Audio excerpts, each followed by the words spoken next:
표현이 있어요. 그게 뭐냐면 정보의 비동시적 소비가 가능한 매체는 뭐냐라고 물어보는 게 한 번 있었어요. 20년도 수능 문항이었던 걸로 기억을 하는데, 근데 이제 수험생 입장에서는 사실 그 앞전에 배웠던 내용만 가지고 요런 질문을 받으면 당황스럽죠. 왜냐면 무슨 말인지 모르니까. 그래서 한번 설명을 해드리려고 하는데요. 정보의 비동시적 소비가 가능하다라는 말이 굉장히 어렵잖아요. 그래서 우리는 반대말을 먼저 생각해 볼 거예요. 얘 반대말, 비동시의 반대는 뭘까요? 그렇죠, 동시겠죠. 그래서 반대말을 먼저 생각해 보면 정보의 동시적 소비가 가능하다.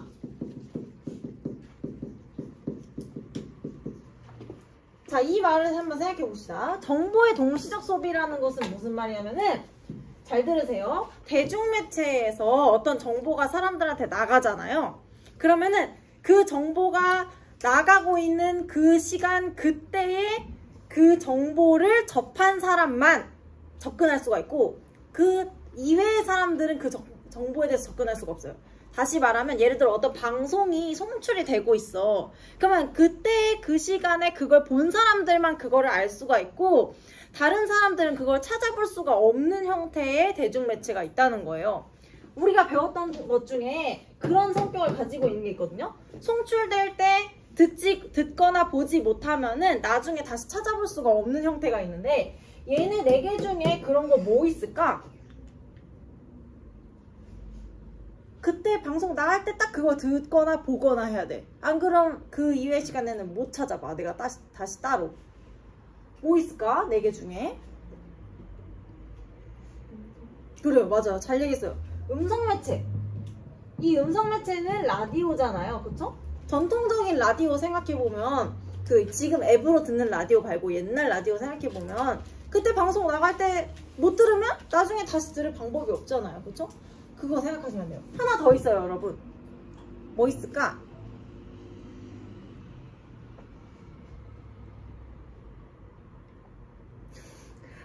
하나 더 있어요. 뭐 있을까요? 이거 말고 또 있어. 방송 나갈 때만 봐야 돼. 그 이후로 내가 못 찾아봐. 셋 중에 그런 거 뭘까? 내가 다시 찾아볼 수가 없는 거. 이해죠, 예, 여러분. 영상매체. 제가 얘기했죠. 영상매체에서의 TV는 요즘에 여러분이 보는 TV 아니라고. 옛날에 여러분 부모님이 보던 TV 있잖아요. 한번 그 방송 놓치면 방송국에서 편성해줄 때까지 기다려야 되는 거예요. 내가 다시 찾아볼 수가 없어. 그래서 얘들은 내가 원할 때 찾아볼 수 있는 게 아니라 이 방송이 나갈 때 보고 있는 사람들만 동시에 그 정보를 소비한다고 해서 정보의 동시적 소비가 가능하다라고 표현하는 거예요. 그러면 아까 맨 처음 했었던 질문은 정보의 비동시적 소비라는 거였잖아요.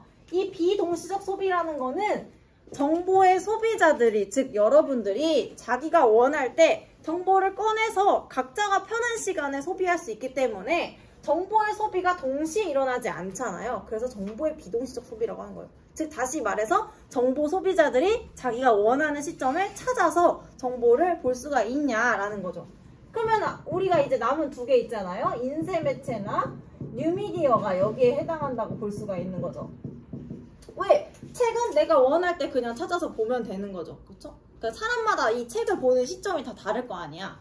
뉴미디어도 마찬가지죠. 사람들마다 내가 원하는 정보를 유튜브 같은 곳에 검색해서 접근을 하기 때문에 각자가 다 다른 시간대에 그 정보에 접근할 수가 있어요. 그래서 비동시적인 소비가 가능하다라고 말하는 겁니다. 자, 그래요. 그러면 대중매체에서 해야 되는 얘기까지 다 했고요. 우리 이제 수능 특강의 10강으로 넘어가서요. 문화 단원 나가도록 합시다. 리모컨 어디 갔지?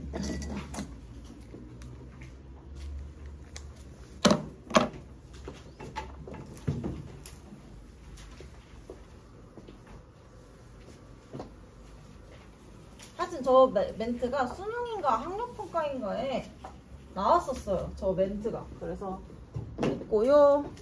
자, 여러분 책의 94쪽을 펴시면 되겠네요. 자, 여기 단어는 이제 문화 변동의 양상과 대응이라고 하는 내용이 나와 있는 단원입니다. 여러분 혹시 1학년 통합사회 때 진도를 얼마나 나가셨는지는 모르겠는데 이 지금 우리가 오늘 배우는 내용은 1학년 통합사회에 그대로 똑같은 내용이 있는 단원이에요. 그래서 아, 사회문화가 어려워요, 이거 너무 어려워요, 이렇게 말할 수가 없는 부분이에요. 왜? 1학년 짹짹이들도 똑같은 내용을 배우기 때문에 여러분은 쉬운 내용을 지금 하는 거다라고 생각하시면 돼요. 근데 얘는 문제가 뭐냐면은 좀 외울 내용이 많다. 여기서 우리가 처음으로 접하는 개념이 한 10개 정도 되거든요. 그래서 보통 우리가 이 수능 문제를 낼 때에는 하나의 제시문에 이 10개의 개념을 막 꾹꾹꾹꾹 눌러 담아가지고 제시문을 만들어요. 뭐 갑곡에서는 뭐 을국에 누구를 만나서 이런 변화가 있었고 을국에서는 이런 변화가 있었고 막 제시문이 나오고 나서 여기에 나오는 개념은 뭐니? 이렇게 수험생들에게 물어보는 그런 문제가 많이 나옵니다. 그래서 오늘 배우는 내용 전체를 가지고 수능에서 한 문제가 꼭 나온다 라고 생각을 하시면 되고요. 여기 부분의 문제가 사실은 이전에는 굉장히 난이도가 쉬웠어요. 근데 요즘에는 점점 수험생들이 헷갈릴 만한 제시문을 만들어서 문제를 내기 때문에 개념학습을 철저히 하지 않으면은 막상 시험을 볼 때는 굉장히 헷갈릴 수 있다. 그러니까 내용이 쉬운 것처럼 느껴져도 개념을 잘 이렇게 다져야 되는 부분입니다. 자, 여기는 우리가 다룬 내용이 뭐냐면은 크게 두 가지라고 생각하시면 돼요. 문화가 변화하는 것의 원인, 여긴 지금 요인이라고 나와 있는데요. 그 다음에 문화가 서로 만나가지고 변화를 했을 때 나타나는 결과, 이렇게 두 개를 배우는 거다. 심플하게는 그렇게 접근을 하시면 됩니다. 그래서 문화가 변하는 원인과 결과, 서로 다른 두 개의 문화가 만났을 때 어떤 일이 벌어지는지를 배우는 거예요. 자, 그러면 이제 문화 변동의 원인부터 들어가서 보도록 합시다. 1번에 보시면은 여러분 문화 변동의 의미와 요인 이렇게 나와 있죠. 문화 변동의 의미는 말 그대로 문화가 변동하는 것을 말하는 거겠죠. 그래서 여기 보시면 새로운 문화 요소가 등장하거나 아니면 다른 문화 체계와의 접촉을 통해서 한 사회의 문화 체계의 변화가 나타나는 현상을 문화 변동이라고 한다. 가볍게 보고 넘어가면 됩니다. 중요한 건 이제 문화 변동의 원인이 되겠죠. 자, 밑에 보시면 문화 변동의 원인은 크게 두 가지가 있습니다. 1번에는 내재적 요인, 2번에는 외재적 요인, 이렇게 두 개가 있죠. 자, 내재적 요인, 외재적 요인 이런 말은 우리 사회문화에서 내외라는 단어를 많이 사용하기 때문에 어느 정도 감이 있을 거라고 생각해요. 여러분, 이 내자는 무슨 내자겠어요? 그죠? 안 내자죠. 쟤는 존재하다 할 때 제자죠. 그래서 내재적 요인이라고 하는 것은 어떠한 국가가 예를 들어 있다라고 했을 때 A라고 하는 국가가 있다고 칩시다. 이 A라고 하는 국가 내부에서 어떤 이벤트가 발생을 해서 그 이벤트로 인해서 문화가 변동을 하면 내재적 요인에 의한 문화 변동이다 라고 하는 거예요. 다른 나라로부터 어떤 무언가가 온 게 아니라 그냥 우리나라 안에서 무슨 일이 있었던 거죠. 그것을 내재적 요인에 의한 문화 변동이라고 합니다. 그럼 반면에 외재적 요인에 의한 문화 변동은 이 외자가 여러분 무슨 외자겠어요? 아까 이게 안 내자였으니까 얘는? 그렇죠. 바깥 외자죠. 그러니까 외재적 요인에 의한 문화 변동은 우리나라가 있는데 A라고 하는 국가가 있는데 우리나라 밖에 있는 B국이라고 하는 다른 나라에서 어떤 문화 요소가 전해져서 우리나라로 들어오면서 문화의 변동이 일어나면 외재적 요인에 의한 문화 변동이다 라고 하는 겁니다. 그래서 내재와 외재는 그렇게 구분을 하시면 돼요. 자, 그럼 내재적 요인 먼저 보도록 합시다. 아까 말씀드렸듯이 내재적 요인은 한 사회 내부에서 일어나는 변화라고 했죠. 그 변화에는 크게 두 가지 종류가 있습니다. 하나는 뭐야, 내 빨간색 발견, 다른 하나는 발명이죠. 여러분이 이제 고등학교 3학년쯤 됐으니까 발견과 발명을 구분 못하진 않겠죠? 그쵸? 발견과 발명 중에 새로운 게 만들어지는 거는 뭐지? 둘 중에? 1번이야 2번이야? 2번이요. 그죠? 얘는 뭐야? 발견은? 그죠? 원래 있던 거를 나만 몰랐다가 찾아낸 거를 발견이라고 하는 거죠. 그래서 이 발견은 이미 존재하고 있었던 것을 찾아내는 행위나 그 결과물이라고 하죠.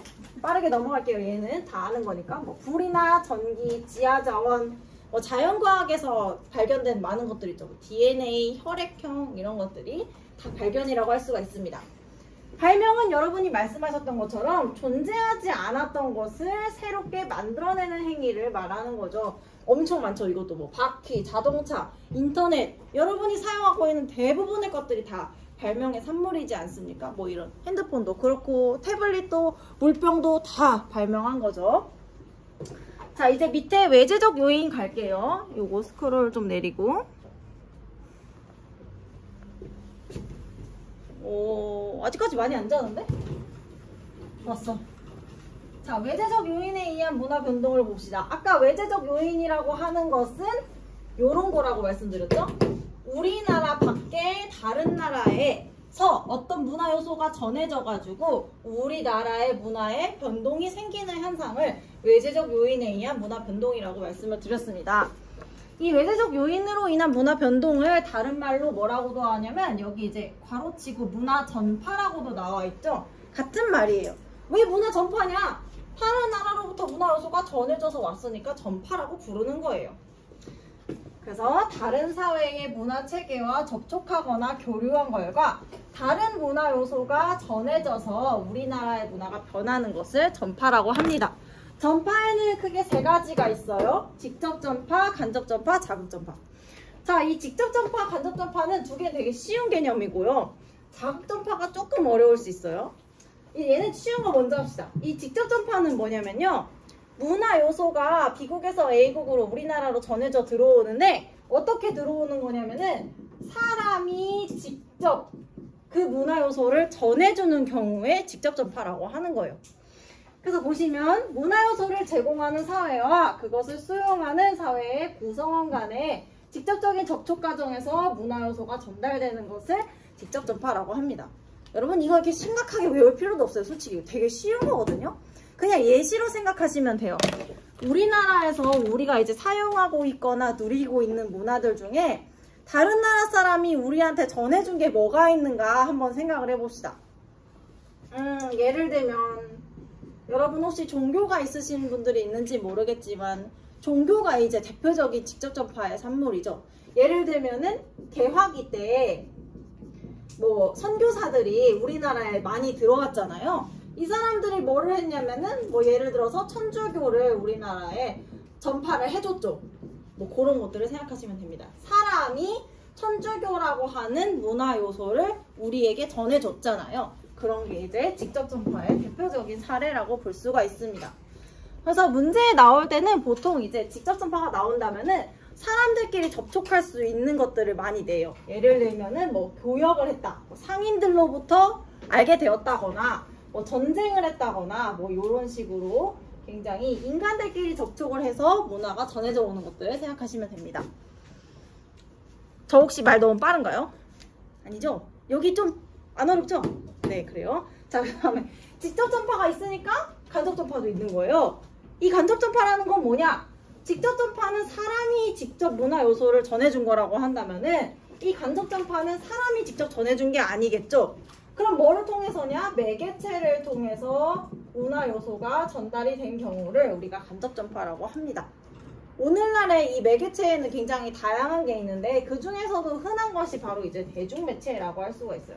그래서 대중매체를 통해서 문화가 전달되는 경우를 우리가 간접 전파라고 생각하시면 돼요. 그래서 시험에 많이 나오는 예시 중에 하나는 뭐냐면은 뭐 이런 거죠. 뭐 유튜브를 통해서 뭐 우리나라의 노래 있잖아요. K-팝이 뭐 세계로 다른 나라로 전달되는 경우 이런 것들이 이제 뭐 간접 전파의 대표적인 사례라고 볼 수가 있죠. 사람이 직접 가서 전달해 준 게 아니라 유튜브라고 하는 매체를 통해서 문화가 전달된 경우가 이제 간접 전파의 대표적인 사례라고 볼 수가 있습니다. 그래서 직접 전파랑 간접 전파는 사실 전혀 어렵지가 않고요. 문제는 얘입니다. 자극 전파. 이 자극 전파가 요즘에 시험에서의 단골 소재로 많이 나오고 있어요. 그리고 이제 뒤에서 배우게 되는 문화 융합과 그 수험생들이 혼동하는 경우가 굉장히 많거든요. 우리 뒤에도 그런 연습 문제가 있고 그래서 개념의 학습이 굉장히 중요한 개념이라고 할 수가 있겠습니다. 자, 자극 전파 잘 들어야 돼요. 윤태 알겠죠? 윤태 오늘 처음으로 자는 모습을 봤어요. 괜찮아요. 이 날씨 때문이에요. 날씨가 지금 잘못했어요. 자, 자극점파 볼게요. 여러분 이름이 자극점파인 이유가 있을 거 아니에요. 말 그대로 이건 뭐냐면은 다른 문화 요소가 비국의 문화 요소가 A국에 들어왔잖아요. 이 들어온 문화 요소에 의해서 A국 사람들이 자극을 받은 거예요. 그래서 자극점파예요. 자극을 받았다는 건 무슨 말이냐면 오! 이 비국에 이런 문화가 있네? 오 좋다. 우리도 이런 거 해볼까? 그게 자극이에요. 그래서 자극점파는 방금 말씀드렸듯이 다른 나라의 문화 요소로부터 자극을 얻었기 때문에 자극점파라고 한다. 그래서 설명을 보시면 서로 다른 문화체계 간의 문화 요소와 관련된 추상적 개념이나 아이디어가 전파되어서 새로운 문화 요소를 만들기까지 하는 현상을 우리가 자극점파라고 하는 겁니다. 이 말이 너무 길잖아요. 밑에 이제 조금 더 심플하게 써 있거든요. 여기 한번 볼게요. 다른 사회의 문화 요소로부터 아이디어를 얻어서 1번, 새로운 문화 요소를 만들어내는 것 2번입니다. 그래서 자극점파, 어떤 문화의 전례를 자극점파라고 말할 수 있으려면은 1번과 2번이 동시에 충족이 되어야 돼요. 다른 문화 요소를 보고 오 저거 괜찮은데? 하고서 우리도 만들어 볼까? 생각을 하는 거죠. 그리고 야 우리도 똑같이 한번 만들어 보자 하면은 자극점파예요. 근데 이게 사실은 현실에서 이해하기 쉬운 예시가 막 많지는 않아요. 요런 것처럼. 그래서 교과서에서 주로 언급하는 예시는 뭐냐면은 언어를 창제하는 예시를 조금 많이 교과서에서 이야기를 많이 합니다. 근데 문제는 그걸 여러분이 이해하기가 좀 쉽지가 않다는 거예요. 어쨌든 예시를 들어볼게요. 통합사회 교과서에도 나와 있는 예시인데요. 여러분 미국에 원래 이제 백인들이 이주하기 전에 미국 대륙에 원래 살고 있었던 그 원주민들이 있다는 거 알고 있죠. 근데 그 사람들 중에 이제 여러 부족이 있었는데 체로키라고 하는 이름을 가진 부족 사람들이 원래 있었어요. 제가 지금 이 얘기를 왜 하냐면 이 사람들은 원래 자기 나라 글자가 없었어요. 그냥 말만 하고 글자가 없는 상태였거든요. 근데 이제 체로키 부족의 한 구성원인 세코이어라고 하는 사람이 어느 날 이제 미군들이랑 같이 어떤 전쟁에 참전을 하게 됐어요. 미국 사람들이랑. 근데 이 사람이 이제 미국 사람들이랑 상호작용을 하면서 봤더니 얘들은 대화를 할 때 말도 사용하지만 글자를 쓰는 걸 본 거죠. 영어라고 하는. 그래서 얘가 무슨 생각을 했냐? 야, 미국 놈들은 영어라는 이 글자가 있어서 이렇게 발전을 해서 다른 나라를 막 침략도 하는구나. 우리는 지금 글자도 없고 그래서 우리가 발전을 못하네. 아, 속상해라. 이런 생각을 갖게 된 거죠. 그러니까 이 사람 마음속에는 아, 우리도 글자라는 게 있었으면 좋겠다라는 생각이 이제 샘솟았던 거죠. 그래서 이 사람이 자기 부족에 돌아와서 뭐를 했냐면은 체로키어라고 하는 것을 만듭니다. 그래서 그걸 만든 결과물이 어떻게 생겼냐면요. 이렇게 생겼어요. 어디 갔니? 이거 아니야. 이거 있다. 이렇게 생겼어요. 지금 여기 잘 안 보이지만 표에 여러분 요 진한 글씨로 다 나와 있는 게 체로키어거든요. 옆에 있는 거는 발음이고. 근데 여러분 대충 이렇게 쓱 보면은 이거 딱 봐도 뭐를 참고해서 만든 게 느껴지나요? 영어랑 똑같이 생겼어. 근데 영어는 사실 아니죠. 왜냐면 이런 글자들은 사실 영어에 있는 글자가 아니기 때문에. 그러니까 영어를 보고 아 우리도 만들어야겠다 하면서 참고해서 이제 만든 거다 라고 생각하시면 됩니다. 그런 게 이제 자극점파의 사례라고 생각을 하시면 좋을 것 같아요. 그래서 다시 자극점파라는 것은 다른 사회의 문화 요소로부터 아이디어를 얻는 거죠. 지금 제가 설명한 사례에서는 영어라고 하는 문화 요소를 보고 아 글자가 있으면 좋겠다 라고 하는 생각을 가지게 된 거죠. 그래서 그것을 바탕으로 자기 나라에 돌아가서 그것을 본따서 체로키어라고 하는 문자를 만든 거라고 생각을 하시면 되겠습니다. 그래서 자극점파에 대해서 설명을 했어요. 근데 이거를 들으면 사실 여러분 별로 안 어려운데요? 이렇게 생각을 할 거예요. 근데 문제를 풀다 보면 이제 헷갈리기 시작을 하거든요. 그래서 일단은 개념을 잘 숙지를 하세요. 다른 나라로부터 아이디어 더하기 새로운 거 만들기. 자, 이제 한 고비는 넘었다. 그래도 자극점파를 보통 설명하면은 이제 여기 교실에 있는 사람들 중에 한 3분의 1이 잠을 자기 시작하거든요. 또 굉장히 이 정도면 굉장히 우수해요. 자는 사람이 거의 없어요. 자, 이제 밑에 내려가서 보시면은 문화 변동의 양상이라고 나와 있습니다. 아니 근데 생각보다 오늘 왜 이렇게 뭐랄까 날씨가 좀 더운지 모르겠어요. 저만 덥나요? 너무 더워요. 저만 덥나는데 저 친구 그래, 너는 후드티도 입고 있는 거 보니까 안 덥나 보구나. 어우 더워. 그래서 저는 사실 오늘 날씨가 저기 뭐야 시원하다고 해가지고 여러분 이 옷을 보시면 아시겠지만 이게 젖으면 진짜 최악인 옷이거든요. 특히 이 겨드랑이가 만약에 젖으면은 진짜 요렇게 하면 여기가 이렇게. 그래서 야 오늘은 이걸 입어도 되겠다 라고 생각해서 입었는데 잘못된 생각이었던 것 같아요. 벌써 제가 지금 등에 땀이 나는 게 느껴지거든요. 뭐 어쩔 수 없죠. 천천히 하면 돼요. 자, 문화 변동의 양상 보겠습니다. 여기는요 별로 중요하지 않아요. 그냥 핵심만 말씀드릴게요. 여기는 그냥 여기 보면 문화 변동의 요인의 소재에 따른 부분, 그 다음에 뭐 문화 접변의 양상 이런 거 나오는데 이런 말 별로 아는 거 중요하지 않고요. 여기서 중요한 건 사실 요거밖에 없어요. 요거. 여기만 그냥 막바로 봅시다. 여기 위에는요 사실 무슨 내용이냐면은 내재적 변동과 외재적 변동이라는 말이 나오잖아요. 근데 이 내재적 변동과 외재적 변동이라는 거는 별로 큰 의미가 없고 내재적 요인에 의해서 문화가 변동을 하면 내재적 변동이라고 부르는 거예요. 아까 우리가 봤던 거 있잖아요. 발명과 발견. 그런 것으로 인해서 문화가 변해. 그러면 내재적 변동이라고 부르는 거고요. 외재적 요인, 즉 문화 전파로 인해서 문화가 변동을 해. 그러면 외재적 변동이라고 부르는 거예요. 그래서 뭐 그닥 설명할 건 의미는 없는 것 같습니다. 근데 다만 딱 한 가지 단어만 알고 넘어가시면 되는데요. 그게 뭐냐면은 여기 나와 있는 문화 접변이라는 단어거든요.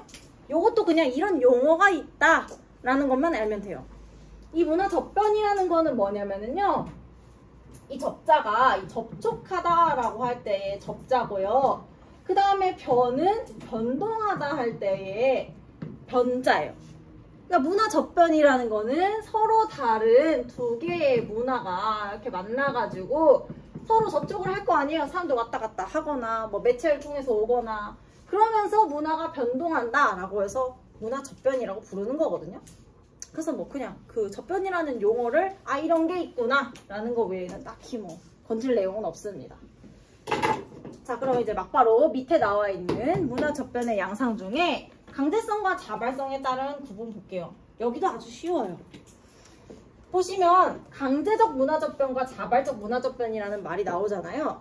강제적 문화 접변은 문화가 접촉하면서 변동을 하는데 그게 내가 원해서 그렇게 됐다는 거예요? 아니면 누가 시켜서 그렇게 됐다는 거예요?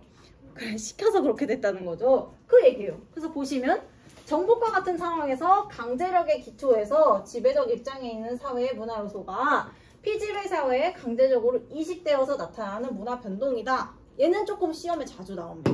네, 이제 한마디 멘트 정도로 뭐 A국을 정복한 B국은 자신들의 문화를 강요하였다. 뭐 어쩌고 이렇게 하면서 나오는 편이거든요. 뭐 어렵지 않잖아요. 얘는 예시를 생각해 보시면 좋죠. 멀리 가지 않아도 우리나라도 강제적 문화적 변 많이 겪었잖아요. 여러 역사 속에서. 그렇죠? 뭐 예를 들어서 이제 1930년대까지만 해도 우리가 일제강점기였으니까 일제강점기 때 일본이 우리나라한테 여러 가지 문화를 강요를 했죠. 뭐 예를 들면 우리는 한글을 사용하고 있는데 뭐 일본어를 사용해라. 뭐 한글 이름을 쓰고 있는데 일본 이름 써라. 막 이러면서 창씨 개명을 요구를 한다던가 뭐 신사를 참배하도록 시킨다던가 뭐 그런 것들을 생각하시면 됩니다. 우리는 원하지 않는데 자꾸 이제 강요를 하는 거죠. 뭐 아니면은 이제 뭐 다른 나라 같은 경우에도 뭐 인도 같은 경우도 뭐 이제 영국이 지배를 하면서 영어를 써라 뭐 이렇게 해가지고 영어 쓰고 그런 거 생각하시면 돼요. 자, 강제적 문화접변이 강제였으면 자발적 문화접변도 있죠. 자발적 문화접변은 말 그대로 문화가 접촉하면서 변하는데 그게 내가 원해서 그렇게 된 경우가 자발적 문화접변이죠. 그래서 보시면은 뭐 바람직하거나 본인이 필요하다고 스스로 느껴서 다른 사회의 문화 요소를 자기 문화 속으로 받아들이는 행태를 우리가 자발적 문화접변이라고 합니다. 그래서 뭐 여러분 한국사 하시니까 그냥 이제 또 이제 개화기 때의 이야기를 하자면 고종황제가 자기가 황제로 등극하고 나서 광무개혁이라는 걸 하지 않습니까? 요 광무개혁 때 했던 일들을 생각해 보면 좋을 것 같아요. 여러분이 한국사 다 치니까 그냥 하는 얘기예요. 광무개혁 때 뭐 했던 게 뭐 도량형을 서양식으로 통일한다거나 뭐 서양식 병원을 만든다거나 뭐 그런 거 했잖아요. 그런 거 다 왜 했어? 우리나라 발전시키려고 자기가 필요하다고 느껴서 하는 거잖아요. 그런 거 생각하시면 됩니다. 자, 이제 거의 한 3분의 2 지점까지 다 한 것 같아요, 여러분. 조금만 힘을 내시고. 이제 해야 되는 굵은 내용은 2개밖에 없어요. 요 문화 접변의 결과랑 뒤에 나오는 문화지체 현상만 하면 돼요. 네, 여러분 여기는 내용 자체가 솔직히 어렵진 않아요. 그래서 뭔가 지루하다고 느껴지고 뭔가 별로 쉬운데 이렇게 생각할 수도 있는데 개념을 좀 확실하게 공부를 안 한 상태로 문제를 풀면 다 틀려요. 저번 시간에 다른 반 애들이랑 문제 풀었는데 애들이 진짜 웃겼어. 막 자기가 문제를 풀었는데 답이 없대. 자기는 답이 뭐 기억 니은 디귿인 것 같은데 답이 기억 니은 디귿이 없다는 거야. 그런 애가 한두 명이 아니었거든요. 그래서 개념 숙지를 잘 해야지 그런 일이 없을 수가 있다. 자, 조금만 더 하면 돼요. 아까 우리가 맨 처음에 오늘 배우는 내용이 2개라고 했잖아요. 문화가 변동하는 원인, 그 다음에 결과. 우리가 방금 전까지 본 거는 원인이었고요. 이제는 결과를 볼 거예요. 문화가 변동하는 결과. 그래서 여기 보시면 문화 접변의 결과라고 나와 있죠. 서로 다른 2개의 문화가 만났을 때 어떤 결과가 발생하냐라는 거를 이렇게 3가지로 나누어서 설명을 하고 있습니다. 자, 첫 번째, 서로 다른 2개의 문화가 만나면 어떤 일이 일어날까요? 1번, 문화가 동화되는 경우가 있을 수가 있어요. 이 동화할 때의 동자는 이거는 같을 동자예요. 그러니까는 문화 동화라는 거는 서로 다른 2개의 문화가 만나서 같아진다는 뜻이죠. 수식으로 표현하자면 이렇게 표현할 수가 있죠. 우리나라는 원래 A라는 나라라서 A라는 문화를 갖고 있었고 B라는 나라와 접촉하면서 B라는 문화가 들어왔어요. 근데 둘이 만나서 남은 건 뭐냐? B만 남는 거죠. 그래서 우리가 원래 가지고 있던 건 없어지고 남의 나라에서 들어온 것만 남는 그런 현상을 문화 동화라고 부릅니다. 그래서 여기 보시면 한 사회의 문화 요소가 다른 사회의 문화 체계 속에 흡수되어 정체성을 상실하는 현상을 문화 동화라고 한다라고 나와 있죠. 이런 건 여러분 예시를 생각하시는 게 훨씬 그 이해와 기억에 도움이 많이 돼요. 우리나라가 지금 누리고 있는 문화 중에 원래 우리 거 아니었는데 들어와가지고서는 사람들이 다 똑같이 우리나라 전통 문화 없어지고 그 외국 거를 하고 있는 게 있어요. 지금 여러분도 다 하고 있어요. 다 지금 갖고 있어요. 그걸. 이 자리에 있는 여러분 다. 우리 다 뭐 입고 있죠? 옷. 우리 조상님들도 이런 옷 입었나요? 아니죠. 우리 조상님들 원래 뭐 입었어요? 한복 입었잖아요. 그렇죠? 근데 이제 개화기가 되면서 서양식 의복이 들어왔죠? 그리고 나서 일상생활에서 남은 건 이제 서양복식밖에 없잖아요. 이런 게 이제 문화 동화의 예시라고 생각하시면 됩니다. 원래 우리가 일상에서 있었던 한복은 없어졌고 사실상 거의 뭐 행사 때나 입는 거죠. 그러고서는 서양복식을 주로 입게 되었다라는 거 생각하시면 돼요. 이런 식인 겁니다. 다. 자, 이제 2번째로도 한번 해볼까요? 문화 병존이 있어요. 다른 말로 문화 공존이라고도 부르는데요. 이 병존할 때의 병자는요, 나란히 병자예요. 나란히 놓여있다 라고 할 때 병자거든요. 사실 우리가 이 병자가 친숙하지 않다고 생각하지만 여러분이 똑똑했던 초등학교 시절을 떠올려 보면은 이 병자가 들어간 단어를 과학 시간에 배운 적이 있습니다. 그 회로 연결할 때 전지 연결하는 거 배웠잖아요. 직렬 연결과 병렬 연결 기억나세요? 우리가 똑똑했던 시절에 배웠잖아요. 자, 직렬 연결이랑 병렬 연결 중에 제가 번호를 붙여볼 테니까 둘 중에 뭐가 병렬인지 찾아보세요. 자, 1번 요거일까요? 아니면 2번 요거일까요? 그죠? 2번이죠. 왜냐? 전지 2개가 나란히 붙어 있으니까. 그래서 병렬은 나란히 할 때 병자고요. 이 문화 병존, 서로 다른 2개의 문화가 나란히 있다라는 건 무슨 의미냐면은 내가 원래 가지고 있던 A라고 하는 문화가 있고 B라는 나라로부터 B라는 문화 요소가 들어왔는데 그 결과 2개가 나란히 존재한다는 거죠. 2개 그냥 있는 거예요. 서로 간섭하지 않고. 그거를 문화 병존이라고 합니다. 그 설명에도 똑같이 나와 있죠? 기존의 문화 요소와 외래 문화 요소가 한 사회의 문화체계 속에서 나란히 존재하는 상황 이렇게 나오죠. 제가 왜 자꾸 나란히를 강조하냐면 여기서 나란히 존재한다는 건 무슨 말이냐면은 변형이 되지 않고 자기 모습을 그대로 유지하면서 있는다는 뜻이에요. 나란히 존재한다는 거. 예시를 생각하시면 얘도 이해하기가 좋습니다. 예시를 볼까요? 제가 평소에 자주 듣는 예시가 여기 나와 있어서 이거 그대로 볼게요. 서양의학이 국내에 전파된 후에 한의원과 서양식 병원이 함께 존재하는 것 이렇게 나와 있죠?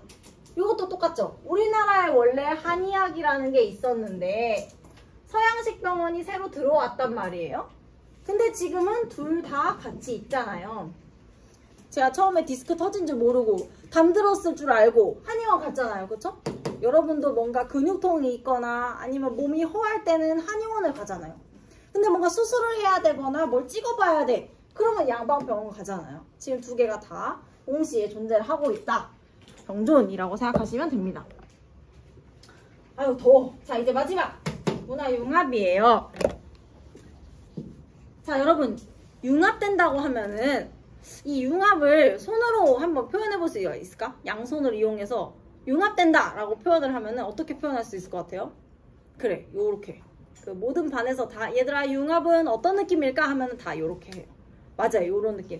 두 개가 만나서 합쳐진다는 의미잖아요. 섞인다 그 느낌이 맞습니다. 그래서 문화융합은 A라고 하는 우리나라에 원래 문화가 있었는데 다른 나라에서 B라고 하는 문화가 들어와서 둘이 만나서 섞인 거예요. 그래서 이전에는 없었던 새로운 문화인 C가 등장하는 예시를 우리가 문화융합이라고 합니다. 근데 여기서 중요한 거는 이 C라는 애는요 원래 우리나라가 가지고 있는 요소와 새로 들어온 문화의 요소를 다 가지고 있다라는 점이 좀 특징적이에요. 그래서 문화융합은 예시를 들면은 역시 얘도 이해하기가 쉬운데요. 가장 문화융합을 일상에서 잘 찾아볼 수 있는 예시가 뭐냐면은 퓨전 음식이거든요. 오늘 급식 메뉴에는 있나? 저거 어제 메뉴잖아. 에이그 오늘 메뉴에는 제 기억엔 없었던 것 같아요. 그래서 보통 제일 많이 우리 뒤에 문제 풀다 보면은 정말 괴랄한 음식이 하나 나오는데 그게 뭐냐면은 김치 파스타예요. 이런 걸 왜 만들어 먹나 모르겠는데 어쨌든 얘 같은 경우도 보면은요 원래 우리나라가 가지고 있었던 문화 요소인 김치랑 이탈리아에서 들어온 파스타라고 하는 문화 요소가 만나가지고 둘을 한번 접목시켜보면 어떨까 해가지고 등장한 거잖아요. 그쵸? 그러니까 얘는 김치의 성격도 가지고 있고 파스타의 성격도 가지고 있지만 여기서 중요한 건 원래 우리나라에 있던 애도 아니고 원래 이탈리아에 있던 애도 아니고 새로운 문화라는 게 얘의 핵심이라는 거죠. 그래서 여기 설명을 보시면 뭐라고 나와 있냐? 기존 문화 요소와 외래 문화 요소가 결합하여 이들 문화 요소의 성격을 지니면서도 새로운 성격을 지닌 제3의 문화를 형성하는 현상. 얘가 이제 제3의 문화가 되는 거죠. 그것을 문화융합이라고 합니다. 네, 그렇습니다. 그래서 우리 통합사회 교과서에는 요 밑에 나와 있는 예시가 많이 나와요. 뭐 토착 원주민들의 전통과 정복한 유럽 문화가 결합해서 메스티소 문화가 나타났다라고 해서 이 중남미 지역은 주로 이제 가톨릭을 원래 믿고 있는 유럽 사람들이 이제 정벌을 했거든요. 그래서 중남미 지역에 가보시면은 성모 마리아 상이 굉장히 많은데 성모 마리아가 얼굴이 까매요. 그리고 뭐 이제 전통 복장 같은 거 입고 있고 그런 게 이제 여기서 말하는 문화융합의 사례라고 볼 수가 있습니다. 자, 거의 다 했어요. 여러분 표정이 점점 안 좋아지는데 진짜 하나만 다 하면 끝나요. 여러분 이제 방금 보던 페이지에 맨 밑으로 가보시면은 3번에 문화 변동으로 인한 문제점과 대응책이라고 해가지고 문화가 변동해서 나타나는 문제점에는 뭐가 있을까를 두 가지로 나누어서 설명하고 있습니다. 첫 번째, 새로운 문화에 대한 수용. 두 번째는 다음 페이지에 나와 있는데요. 이렇게 빨리 넘기면 됐다. 아 진짜 왜 이래. 새로운 문화에 대한 거부 뭐 이런 거 나와 있는데 솔직히 이거는 제가 설명할 필요성을 못 느끼겠어요. 그래서 여러분이 읽어보시면 될 것 같고 제가 설명해야 될 부분은 여기 밑에 보시면 문화 변동으로 인한 문제점이 3가지가 나오는데요. 문화 충격, 문화 지체, 그 밑에 아노미 이렇게 3개가 나오거든요. 근데 그 중에서 저는 두 번째에 나와 있는 문화지체만 설명을 하면 될 것 같아요. 왜냐면 나머지는 뭐 아노미는 우리 충분히 배웠고 위에 거는 그냥 읽어보면 되니까. 자, 문화지체만 보고 마칩시다. 이거는요, 그 논술이나 뭐 그런 걸 위해서라도 조금 알아두시면 좋아요. 그리고 얘는 이제 문제로 출제될 가능성도 조금 있습니다. 자, 이 문화지체 개념을 알려면은 우리가 지난 그 시험 범위에서 배웠던 내용을 잠깐 상기를 시켜야 돼요. 뭐냐? 물질 문화랑 비물질 문화가 뭐였나를 잠깐 다시 이렇게 복기를 해야 됩니다. 기억나시는지 모르겠어요. 여러분, 물질 문화가 뭐였죠? 뜻이? 그렇죠.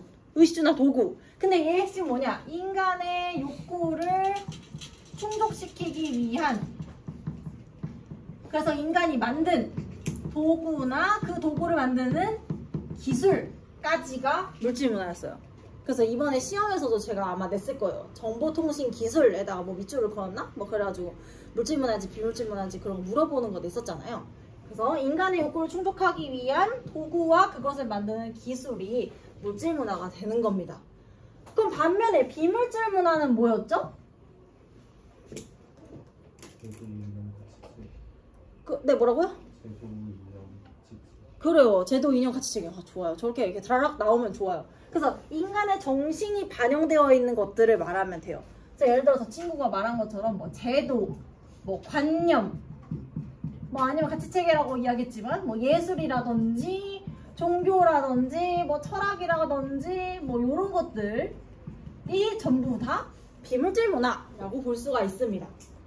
그럼 지금 이 얘기는 왜 나왔냐? 문화지체라는 개념을 이해하기 위해서 이 두 가지 요소에 대한 설명이 필요한데요. 문화지체는 물질 문화의 변동 속도를 비물질 문화의 변동 속도가 따라가지 못하는 현상을 말하거든요. 예를 들면 이런 거죠. 우리도 지금 이런 현상을 많이 목격하고 있는데, 얼마 전에 여러분 그 한창 사람들의 프로필 사진이 막 대규모로 와라라락 바뀐 적이 있었잖아요. 그 지브리 스타일 프로필 기억나세요? 얼마 전에 잠깐 이제 들어갔다가 이제 나온 유행. 그걸 잠깐 생각해 봅시다. 그 지브리 스타일의 그 프로필 생각해 보면은요, 걔를 만든 거는 챗 GPT라고 하는 인공지능 기술이죠. 그래서 챗 GPT 인공지능 기술이 굉장히 많이 발전했다는 걸 우리는 그 사례를 통해서 알 수 있었죠. 인공지능 기술은 굉장히 빨리 발전하고 있어요. 그런데 문제는 이 서비스가 지금은 중단됐잖아요. 챗 GPT에서 지브리 스타일로 바꿔달라고 하면 이제 이상하게 바꿔주거든요. 그거 왜 중단됐지, 얘들아? 그래, 저작권 문제. 저작권 문제가 있었죠. 이 지브리 스타일로 바꾸는 거는 사실 그 지브리라고 하는 회사가 하고 있는, 갑자기 왜 나오는 거예요? 아, 네. 네. 그래요. 지브리 스튜디오에서 하는 그런 독창적인 기술인데, 그걸 마음대로 갖다 쓰는 것은 사실 저작권에 위배되는 행위이죠. 근데 문제는 처벌을 할 만한 대상이 마땅치가 않은 거야. 그걸 가지고 누구한테 뭐라고 해야 될지를 아무도 모르는 거죠. 저작권에 대한 규제는 사실 발달하지 못했어. 그래서 그냥 그 회사가 알아서 사람들이 뭐라고 하니까 회사에서 그냥 중지를 시킨 거잖아요. 누가 처벌을 해주는 게 아니라. 그런 게 문제이죠. 그러니까 즉 이 사례에서 볼 수 있듯이 인공지능 기술이라고 하는 물질 문화는 굉장히 빠르게 발전을 하고 있어요. 근데 그것을 뒤따라가는 규제, 법 이런 것들은 발달하는 속도가 굉장히 느리다는 거죠. 그래서 현실에서는 많은 문제가 발생을 하는데 그런 것을 우리는 뭐라고 한다? 문화지체 현상이라고 한다라는 거죠. 자, 그래서 개념 플러스에 이 얘기가 다시 한번 나와 있습니다. 문화지체라는 거는 뭐냐? 원래 미국의 사회학자 오그먼이 만든 개념이래요. 기술의 발전에 따라서 차량의 수는 갈수록 늘어나지만 교통질서 의식이나 새로운 교통문화가 정착이 안 되는 거, 에너지 소비량은 늘어나는데 소비 문화나 환경에 대한 인식이 뒤처지는 거, 인터넷 환경이 발전하는데 부합하는 법이나 제도가 마련되지 못하는 현상. 제가 지금 빨간색으로 밑줄 그은 게 다 예시를 들어드렸던 이것과 비슷한 거죠. 기술은 빨리 발전하는데 사람들의 의식이나 법이나 이런 것들이 그것을 뒷받침을 못하는 거죠. 그래서 이런 것들이 이제 문화지체 현상이다. 반대 개념도 있습니다. 그게 뭐냐? 비물질 문화의 변동 속도를 물질 문화의 변동 속도가 따르지 못하는 경우인데요. 이걸 우리가 뭐라고 부르냐면은 기술지체 현상이라고 불러요. 이 기술지체는 여기 쓰여있는 것과 반대의 상황이죠. 즉, 비물질 문화는 굉장히 빠르게 발전을 하는데 그것과 비교해서 물질 문화의 변동 속도가 너무 느려가지고 나타나는 문제점을 말하는 겁니다. 사실 얘는 이렇게 출제가 될 가능성은 없지만 그래도 논술을 위해서 알아두는 게 좋을 것 같아요. 예시를 한번 들어볼게요. 그러니까 관념은 발달을 했는데 그러니까 기술이 따라오지 못하는 거잖아요. 예를 들면 이런 거지. 아프리카의 이제 국가들 중에는 굉장히 독재 정권이 오랫동안 집권하고 있었던 나라들이 있단 말이에요. 근데 예를 들어서 그런 나라에 이제 민주주의가 이렇게 퍼져가지고 사람들이 굉장히 이제 민주주의에 대한 열망이 높아졌다고 칩시다. 그래서 사람들이 야 이제는 우리 대통령도 우리 손으로 뽑고 싶고 국회의원도 뽑고 싶고 선거했으면 좋겠어 막 이런 열망이 일어났어요. 근데 문제는 이 나라에 선거를 할 수 있는 뭐 사무소도 없고 뭐 아니면은 인력도 없고 뭐 이런 문제가 이제 발생을 했다고 칩시다. 그러면 사실 이런 거는 비물질 문화는 굉장히 빠르게 발전을 했지만 물질 문화가 뒷받침이 안 되다 보니 실제로 이게 실현이 될 수가 없는 거잖아요. 이런 것을 기술지체 현상이라고 한다라고 생각하시면 됩니다. 그래서 예시에도 똑같이 나와 있죠. 후진국에 뭐 선진국 규범이나 이념이 도입이 됐는데 이에 비해서 기술적인 발전이 뒤떨어져서 구성원들이 실망을 하게 되는데 이것을 기술지체라고 한다라고 나와 있습니다. 자, 여러분 오늘 여기까지 하고요. 다음 시간에는 문제만 풀 거예요. 한 4개 정도? 그래서 혹시 여러분 오늘 수업을 잘 못 들었으면은 복습을 꼭 해오셔야 다음 시간에 꽂아놓은 보리자루 신세를 면할 수가 있습니다. 알겠죠? 다음 시간에 봅시다.